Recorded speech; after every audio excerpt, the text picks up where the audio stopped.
Hello, everybody, and welcome to the May Town Hall for First Chesapeake. My name is Scott. I'm the Executive Director for First Chesapeake. I have with me Alex Bryant, the Director of Programs for First Chesapeake again. Hopefully, by now, most of you have gotten a chance to meet one or both of us. It's a great opportunity to talk to you.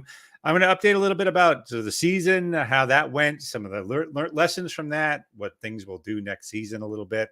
Also give a little 5-year trend. I had done a small 5-year analysis of sort of where we sit after 5 years. And obviously, COVID is in that 5 years. So some people were interested in hearing about that. So I'm including some of that in this material as well. But it's just a conversation. You'll get a chance to go ahead and leave a question in the comment section below.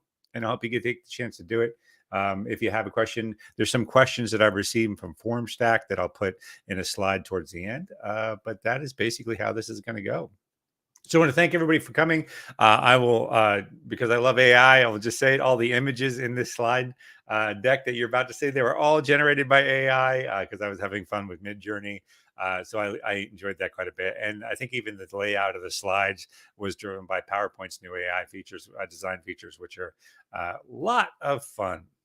All right. So we had a great season. It's drinking from a fire hose. Obviously, we had quite a few more events than we're used to because now First Chesapeake is doing the FTC events for Maryland. We took that on in last year really, but it was COVID, so this is the first real year that we were doing the FTC and FRC events for both Maryland and Virginia and for DC as well. And that stressed our logistics a little bit. We had about 135% of the normal events that we typically run. We usually run around 12 events, maybe 11 FTC events in a normal year. And we had 17 events besides championship this year. So that was a bit of a bump. And of course, they were projected into Maryland, which we love to go to. But that was a change for us. So we were adapting to that. Thank you everybody for your patience during that.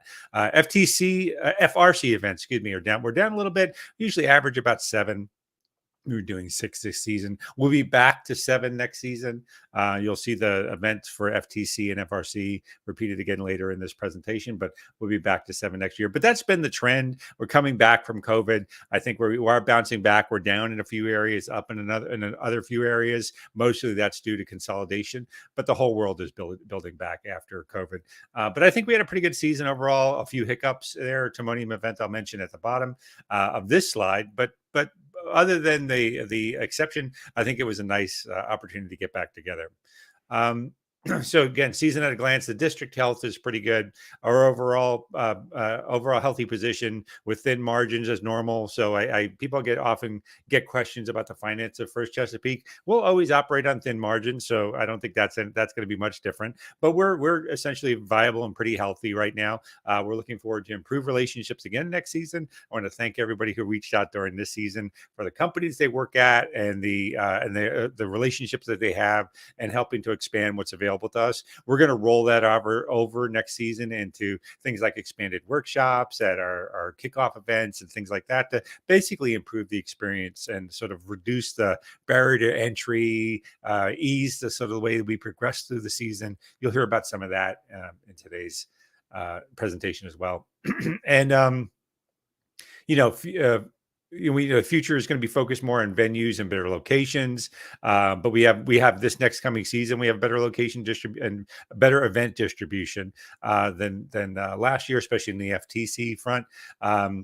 We had volunteer and mentor loss due to COVID. You'll see some slides about that in a second, but we're in the process of rebuilding. And again, we hope that the peer-to-peer mentoring and some of the things we're going to do will help build that back. And we were obviously strained by current logistics. The health is good. So we're looking at, can we do things like pods for the FTC events to cut down the amount of driving? That would enable us to do more events and sort of project a little bit better. Because what we've been doing, the strain really is an operational evolution, and we'll do that evolution in the next year because we've been operating under old paradigms, and we've basically doubled the size of the district with the FTC teams coming in. And of course, the geographic area is wide. That's an ongoing problem. Driving is going to be difficult. I know I did a few thousand miles driving this year, and several other people did as well. I want to address the Timonium event in terms of the district at a glance. That was probably the big anomaly in this year. So for those of you who may or may not know, Timonium was an FRC event. and we had a lot of signal interference on the field there. It was a very unfortunate event with FRC. The way it's arranged is if the bots lose, I'm just using my engineering background. I assume this is the case. The bots probably have a safety element into them where if they lose connectivity, they don't move. And because that signal environment was so overcrowded, they kept losing connectivity. And it looked like it kept causing stops and starts to the robots themselves. Matt can probably correct me later, but I have assumed that's what it was, being a STEM professional myself. But it was something if it wasn't that. And it's because of the crowded signal environment there. And I apologize for one of these slides being cut off a little bit, but it's a complex problem because we can't quite always tell exactly what the source of that signal interference is. Our normal process is to go in, use a base level Wi-Fi analyzer to see what the signal environment is like. I've asked that in future years. We'll just make sure we give a peek on that analyzer to talk with the event, and then talk with the event host about what can we do to bring down possible broadcasts in the region that might be interfering with the event itself, and do what we can do to manage the site. That said, we don't control the signal environment. That's just a reality of life. As carriers put out more 5G installations, and they put community-based boxes on top of buildings. Often, an event host doesn't even know that they might have a broadcast node on top of their building. And we don't think that's going to be common, but we'll check for it before. The process changes to do a little bit more diligence to check the event as we get there to see what the environment looks like, and do a little bit more of a survey.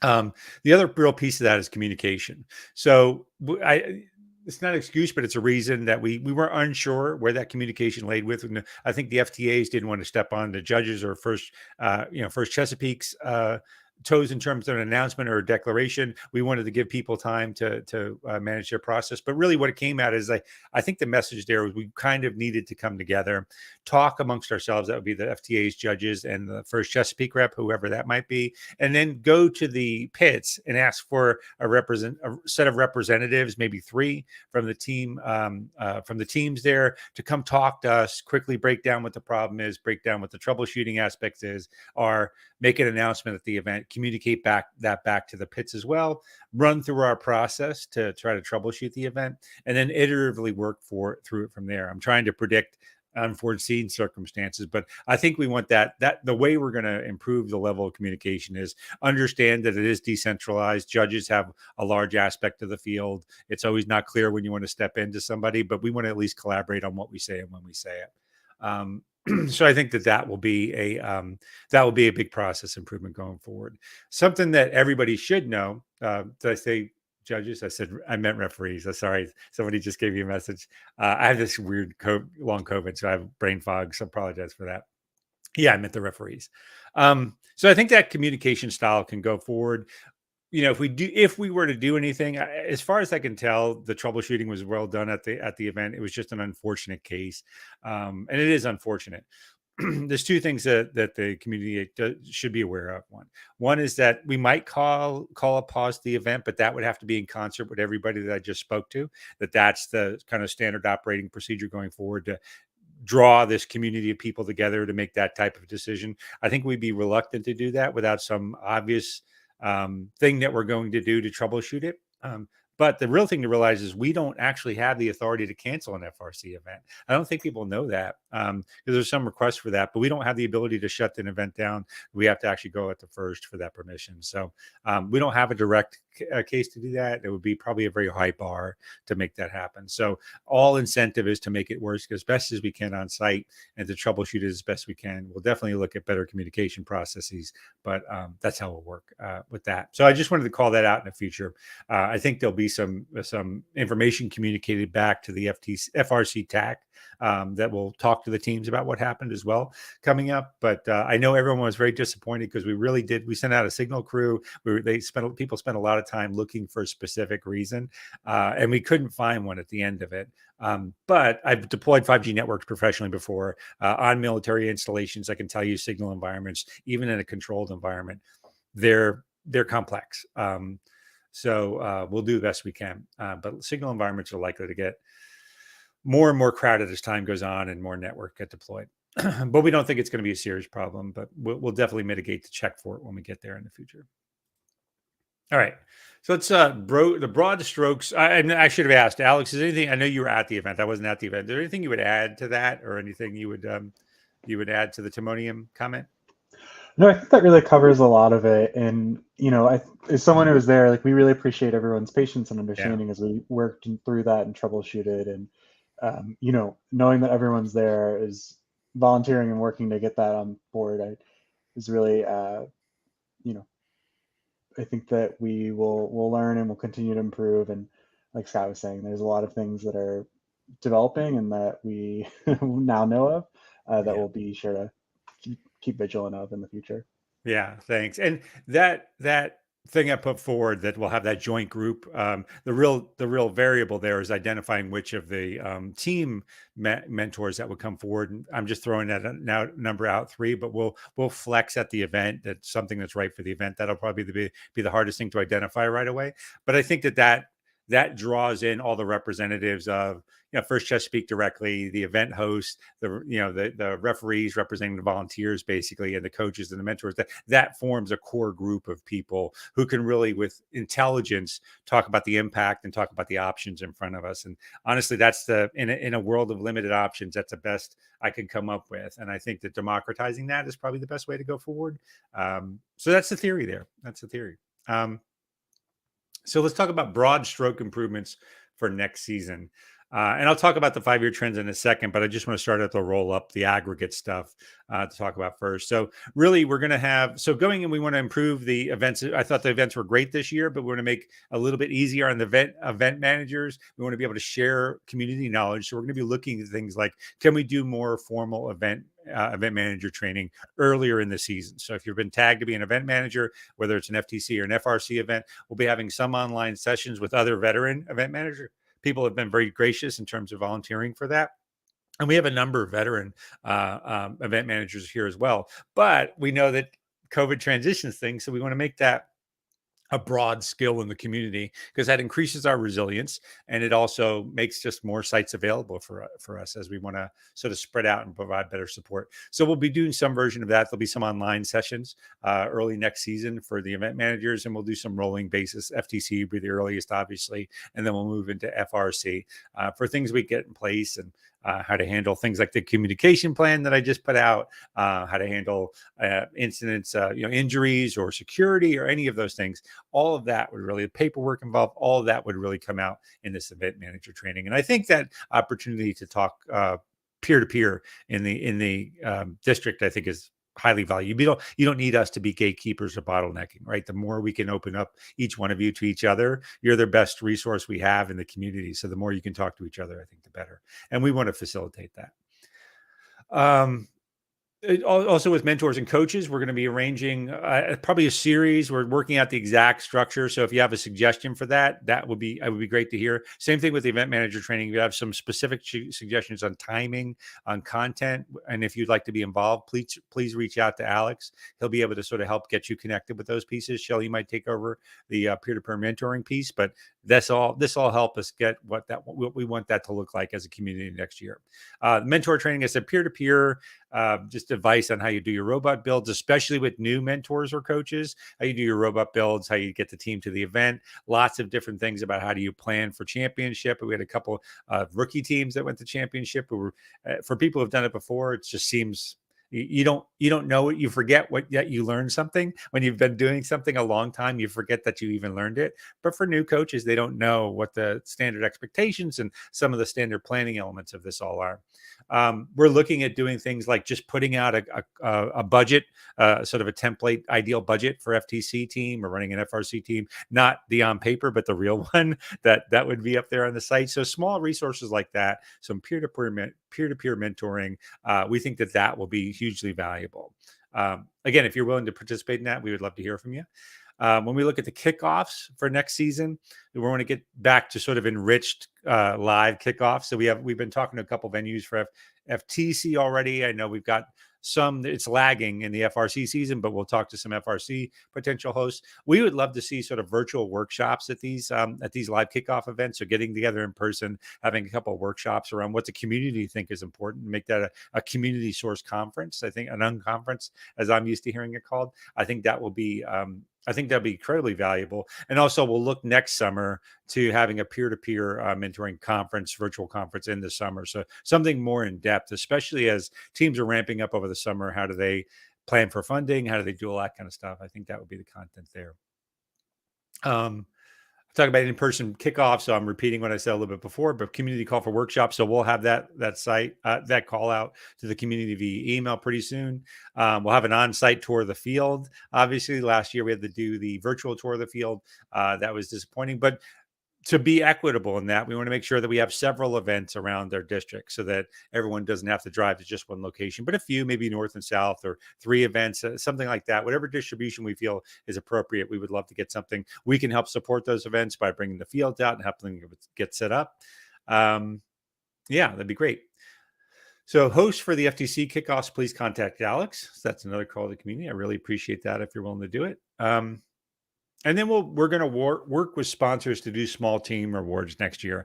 Some of you might have seen at the events this year, we trialed what they call step and repeat. So it's that little banner with the sponsor logo. What we want to do is make a great experience for teams attending the event. We want to make a great experience for our sponsors. And what we think is just a couple of some money set aside. Teams can take their picture in front of the logo. I know the sponsors will love that, and they can tag the sponsor in their social media, and the sponsor can do things like pick the funniest picture, or pick the dress up your robot in the picture, and maybe best robot cosplay, anything like that, and then just start handing out $100 gift cards or something like that to help teams get lunch at an event or something like that. I think it'd be fun.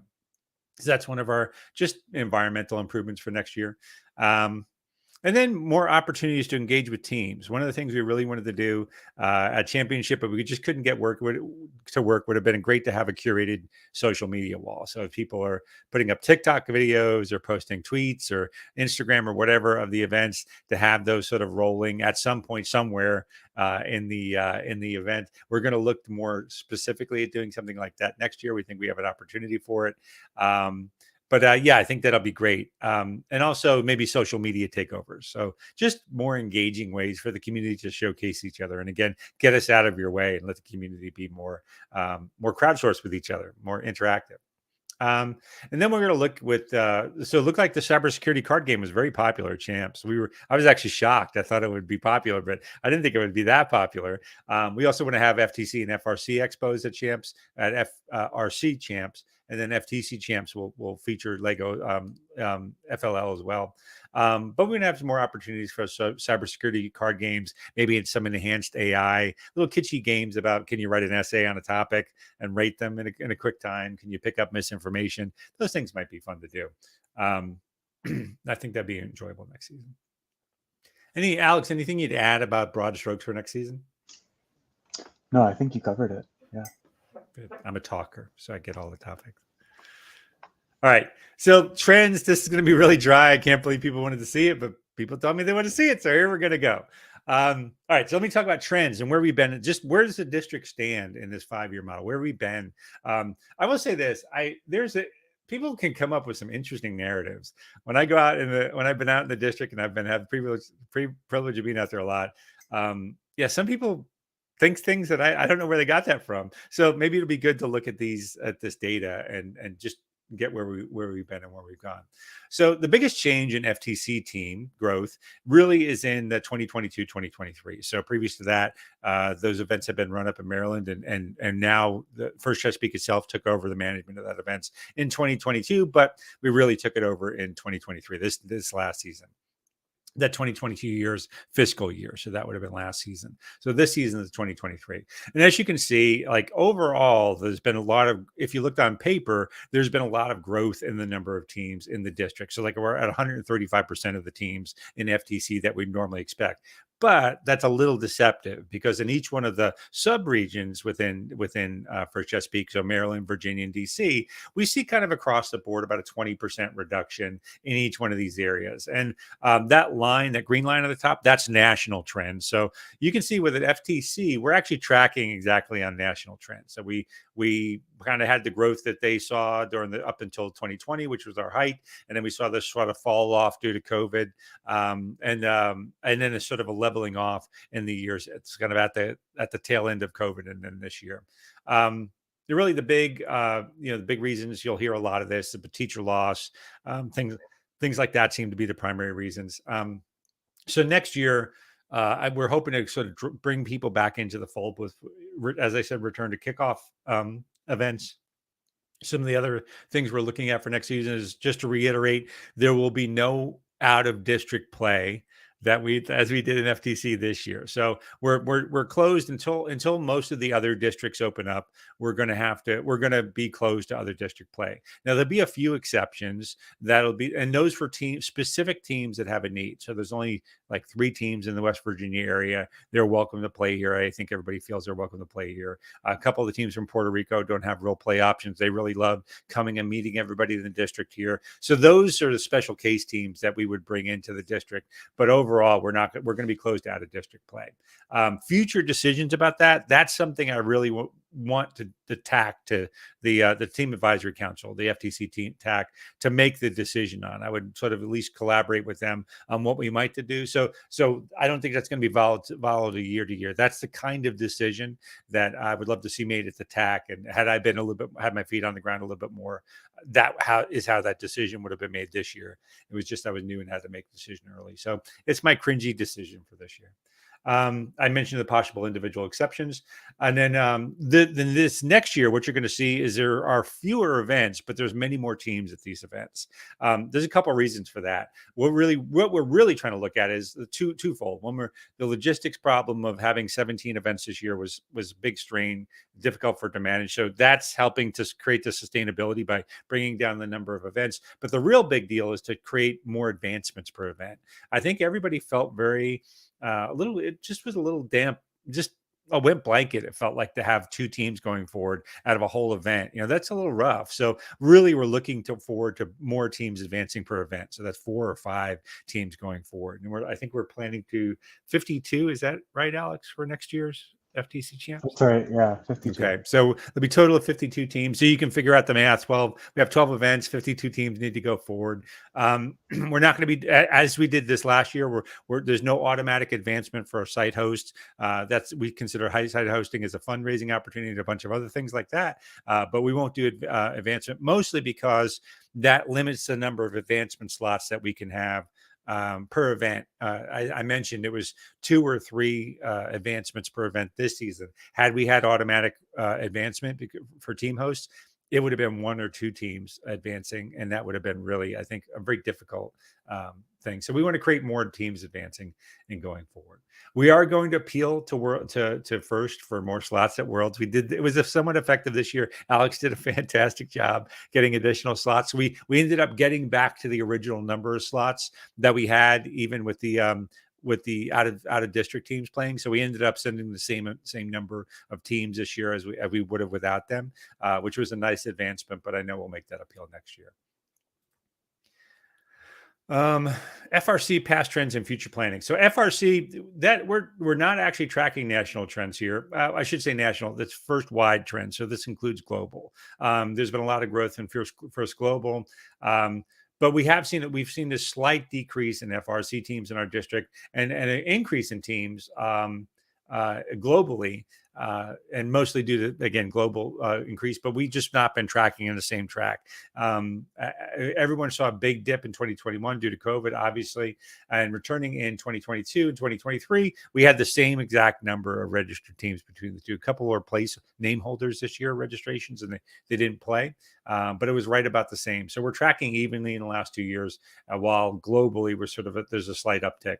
We hope to see a few more teams return next year, especially with some of the sport we'll do. Like, for instance, one of the workshop items would be about fundraising. That's a little bit more of an item in FRC. So when we do workshops earlier in the season, we're going to try to do a few fundraising workshops. I did one back, and it might be somebody else doing it, but still, the I did one back in a few weeks ago on with the MechTech Dragons on one of their virtual conferences, and I was surprised at how well received that was. So that was great to hear that that was useful. So I think just a few for teams that aren't used to doing it, about making appeals. We're going to look at bringing in a few things next year, like we've been investigating this for several months now. Can we get in with a company that does identification of businesses that might want to support educational nonprofits? And then if they can, they'd have a database of local businesses likely to contribute to teams. So we're trying to figure out what the cost or what the structure might be to get in with a professional organization that could do matchmaking between teams in their locales and businesses that might want to contribute to them.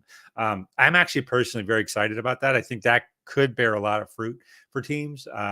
So that's one of the process improvements for FRC we're looking at next year.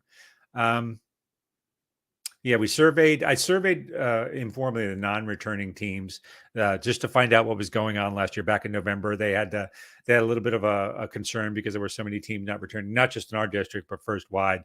And really just the outcome of that was really teacher loss. I don't think anybody's going to be surprised. That's the main driver of FRC team loss almost everywhere. They talked about the cost frequently in FRC and the time commitment are two big things. I know FTC is also worried about both. And then negativity or difficult relationship between teams and within the district. They reflected on that quite often. That's a moment to just take. I don't think there's any indictment there. I think we're all coming out of COVID. We're all emotionally raw. I think that this is, when we look back on it 10 years from now or 20 years from now, I think that people are going to reflect that this first year, not just in First, but in all schools and all education, but certainly here in First as well. This first year back together, that is probably going to be the big difference between people who excel at colleges and at their jobs in the future and people who maybe are lagging a little bit because they had that jump start of our social skills. So as much as we maybe had sharp elbows with each other, I think if we take and regroup and that process comes back to refocusing on how we want to work together, if we turn inward towards each other instead of outward, I think we really would be unstoppable. And the people who learned that lesson from this period, I think are really going to excel in the next couple of years. So yeah. Other things that are future planning, we do plan. We want to work with the district on this next season, so we have some time with FRC Championship. But there's been this idea of subcommittees for Championship. We want to look at Championship to make that a good event. We want to make all the events good events, but particularly Championship. So we might reach out to some groups to see if we can have some working groups around that. That might be the Woody Flowers Award to make that a little bit more robust, to make sure we're representing that properly. There might be a subgroup around students, and do they do a walk of seniors? Do we do a flag ceremony at the beginning of those things? I don't know. Those all have been brought up, but I don't think I have to know. I think we just want to talk as a community about, do we want those things? And the best way to do that is just form these little subcommittees that would help plan through those things. I think we have an opportunity for a great event next year. So you'll hear more about that next year. I'll quickly run through this. A lot more numbers here on mentors and coaches. So as you expect, mentors and coaches is a big thing. It's down. We're down. Excuse me. We're down from last year. We're down about 4% FRC and 7% FTC. But the real significant losses from the peak in 2020. But we really lost about 13% of our FRC mentors and coaches since 2020, and about 24% of our FTC mentors and coaches. Now, we haven't seen that translate directly to teams. We're up because we brought in the Maryland teams, but I think that's a product of coaches taking on multiple teams, especially at community centers or at schools that take on multiple teams. And so that has been a trend to sort of stem loss. Someone's just texted me. Yeah, that's so I think that's kind of what's going on there. I think what we can do to sort of help with that is reduce the barrier to entry. I've talked about all this before: buddy program, peer-to-peer conferences, workshops for kickoff and grant applications and things like that. Online sessions for coach fundraising. Possible. I trailed off my slide there. Sorry, the text got cut off. Possible businesses that might want to contribute to the group. Those kinds of things I think would help. Volunteer trends, very similar pattern. COVID really hit everybody hard. If you've ever really stayed in with the like up on the nonprofit trends, volunteerism is down in every nonprofit globally. It's just 2020. People have, ever since COVID, people have really reassessed their how they're spending their time, how they're assessing their friendships, and all that kind of stuff. So we're seeing volunteers. I think that can be rebuilt. Everybody does, but we're going to have to rebuild it. So we're down about 43% from volunteers from our peak period in FRC, and about 9% in FTC. So there's a lot of volunteers in FTC, which is great. A lot of hands for FRC, but I know that we're repurposing the same people and over. So bring out your friends. We're going to do some outreach to companies. We're going to do some outreach to. So if your company does a volunteer matching at all, or does volunteer day, we would love to reach out to them. I think a lot of companies, especially in the DC region, do that. A barrier for us is obviously the time commitment of an event. It's really high, right? Especially FRC is 2 days as opposed to FTC being one. But I think that there's some ground to go on for there. I'm gonna stop him. Well, I have a question at the end, so I'm gonna I have a question. I'll add to a slide because I have a question slide a little bit later. All right, so let's talk about events for next year. Alex, you want to take over this slide?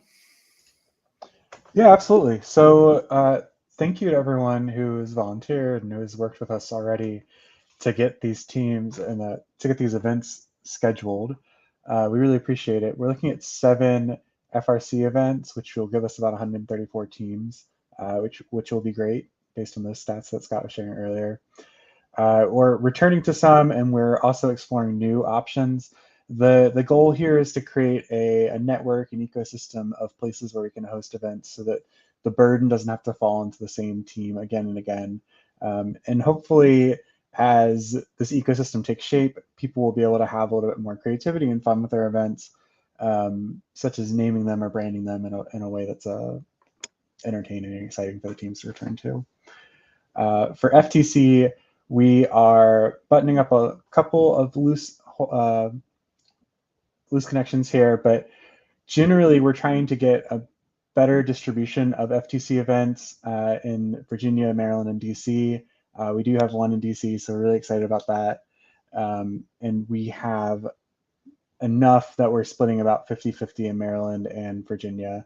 We're also cognizant of the fact that some of those Virginia events are up in Northern Virginia, and so that they're easy enough for travel for those Maryland teams. As you go through that list, you can see that we're trying to skinny down how many events that we have. We're doing that by hosting 48-team dual division events at a lot of these. Some of them, obviously, if you can imagine, that won't work. So we're going to do what we can. But the goal is to have robust, high attendance events that really make the day worthwhile and make the competition worthwhile. We're also trying this year to schedule most of the events on Saturdays, since we know Sundays is kind of a hard day to hit on, especially for travel and for school the next day. So I believe most of these are on Saturday, with one exception when there's a holiday that Monday. So yeah, as we are finishing this up, we do have a couple of venues for 2024-25. So if your school is interested in hosting and we want to start getting that together, we're happy and we're ready to start booking for those seasons. There's no need for us to wait. And usually we don't have to compete with wrestling and basketball if we do it a couple of years in advance. So if you guys are interested, please reach out. My email is Alex. It's actually abryant at firstchesapeake.org. Thank you. Thanks. I appreciate it, Alex. And so these venues, they're larger, they provide more capacity. So we have slightly more capacity than we had last season. We have much better distribution, especially in Maryland.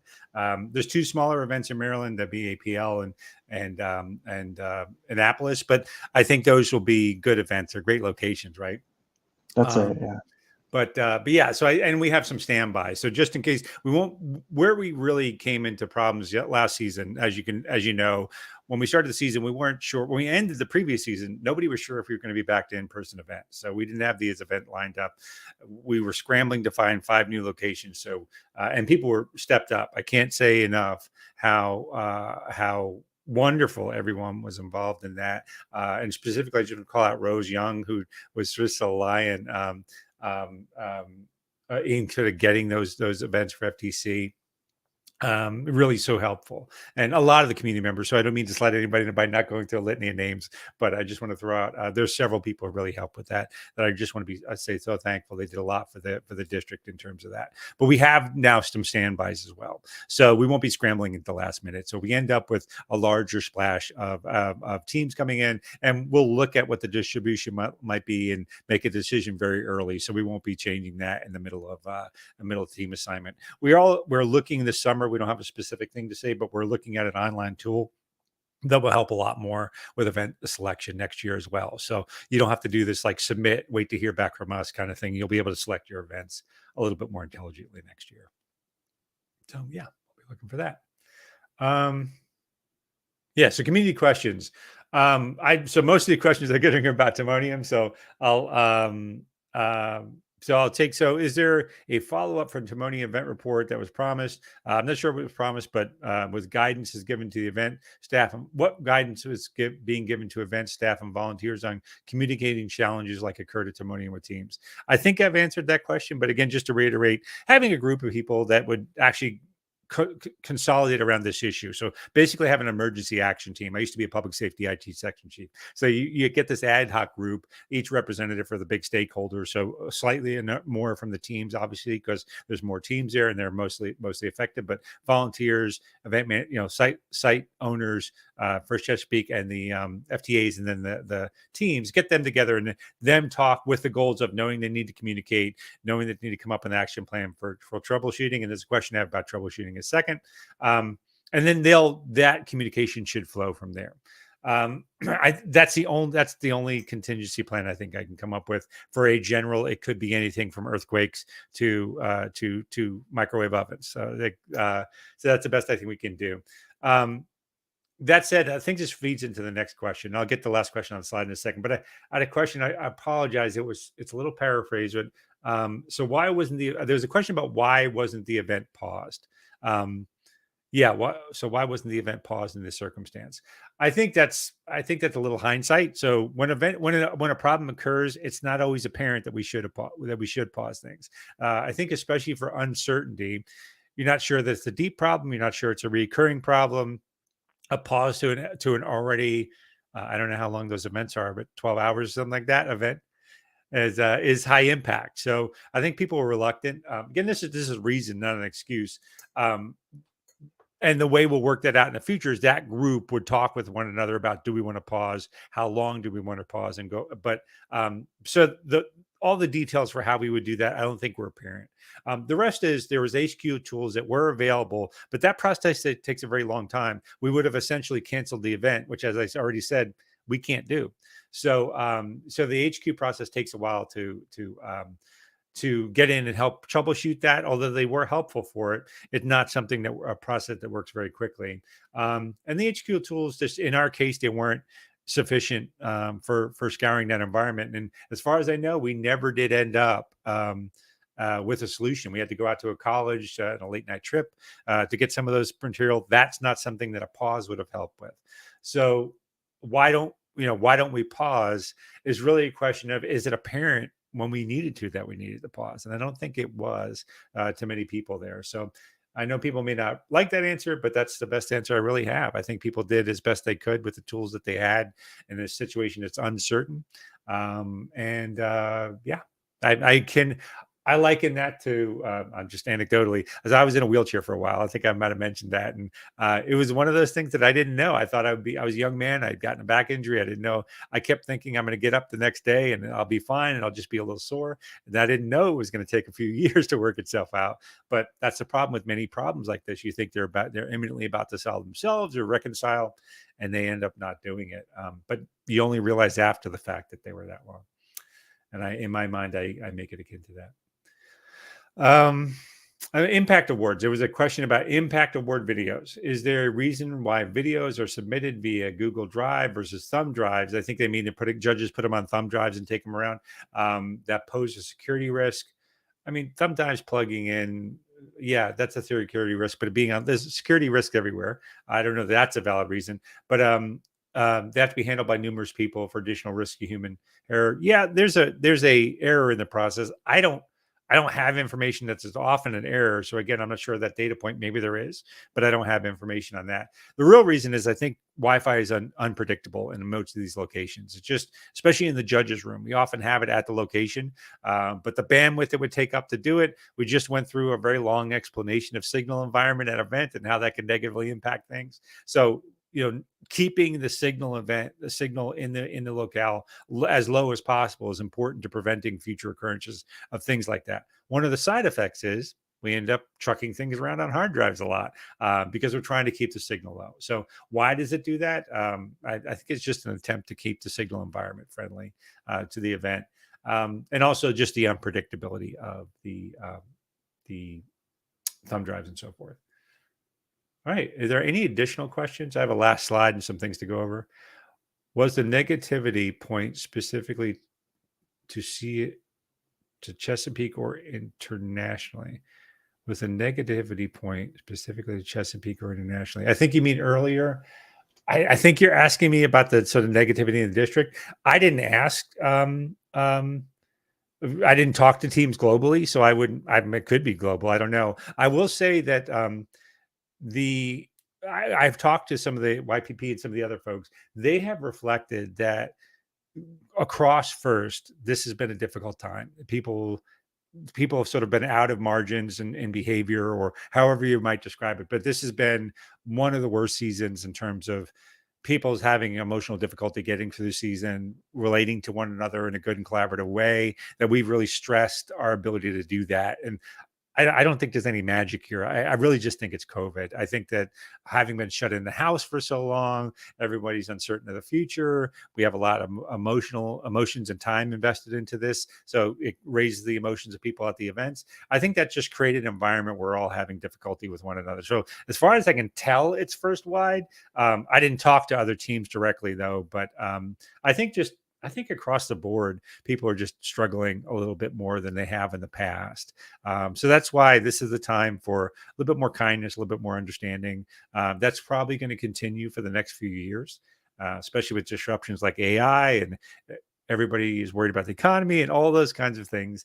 The more there's kindness is never misplaced. It's something that STEM professionals can always learn. Jeff Bezos once said that it's easier to be clever than it is to be kind. And maybe think about that statement for a little while. When will the dates for events be posted? I think we've already posted the dates for FRC, but I think you're probably asking about FTC. Alex, do you want to take that? Yeah, so right now we just sent out MOUs to all of the FRC and FTC hosts. So we're waiting to hear back from them. We just don't want to post any dates until they're locked in with the schools so that there isn't a whiplash with change. But they will be posted before the summer comes. So the very last date will be June 15th. But we will get those posted as soon as we can. Great. Well, any network testing done at the new FRC venues? No, we haven't gone out there with a signal survey. I mean, I don't know how to debate that with you now. No, we haven't done that now. I don't know that going out a year ahead of time is going to tell us a whole lot for what the event might be like. So no one has gone out now to test signals at events next year. We need them to shut down the signal environment to get we'd have them to shut it down as if it were an event to actually do testing. I don't know if venues would be willing to do that, but we can look at doing that over this next year, I guess. But no, nobody has done that yet. What are the steps that we use to determine a pause? Yeah, I don't know. I don't think I have steps. I think what I think is that group that I'm talking about that gets together would need to talk about a pause, talk about how long they would want to do it for. So that all I can do is make a recommendation. I'll explain why in a second. But the group should get together, decide what it is that you're trying to troubleshoot, whether they can continue to do it or they need a pause. Pause would probably be a high bar item. I think they need to make a specific plan about what the troubleshooting is and what the outcome is, and then when will the pause end. So, barring a fire in the building, play is going to start again. So they'd have to bound that pause to like an hour. They'll have to make a specific plan for that. They'd have to do that in consultation with HQ as well. So there'd have to be like a call to HQ. We'd have to have talk amongst all of us about what kind of pause is appropriate, what are the reasons for it, what's the trigger to come back together. So that would be the criteria for a pause.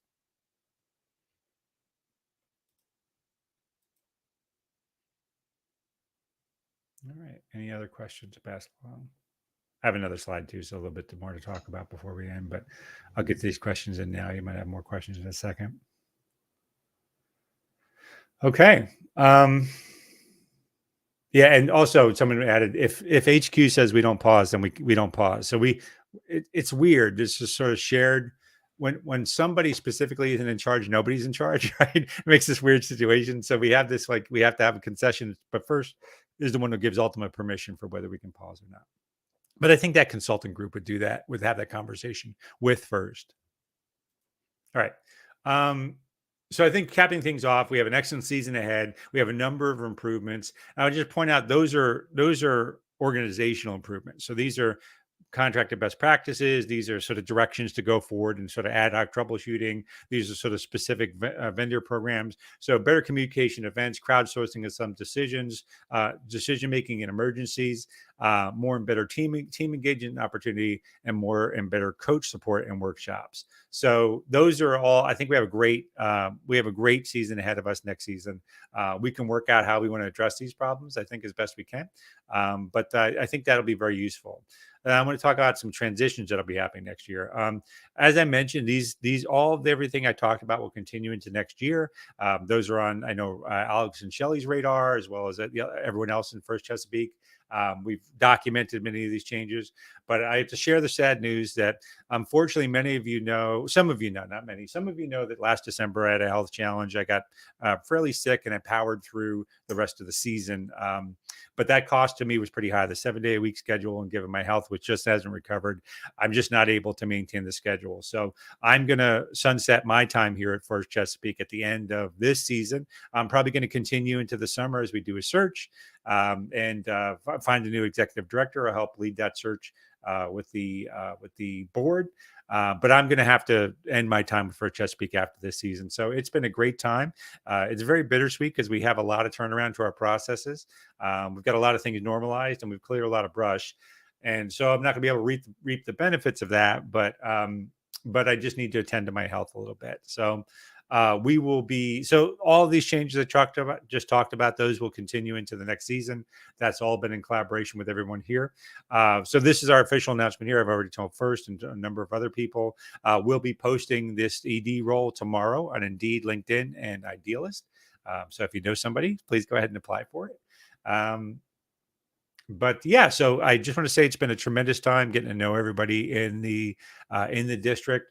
There's some really talented teams, coaches, and professionals involved. The sponsors are really fantastic. It's been a sort of absolutely great time for me. I appreciate it. The physical piece was very difficult for me, and I'm very disappointed that that's the way it gone, but that's the way it is. All right. That's all I had. If there's any other last questions or Alex, if you have any following comments at the end, I'll take them. Otherwise, we'll wrap up. All right. All right. Thank you, everybody. I really appreciate it. Thank you for your time tonight. It was great meeting everybody, and we're looking forward to a great season next season. Thank you so much.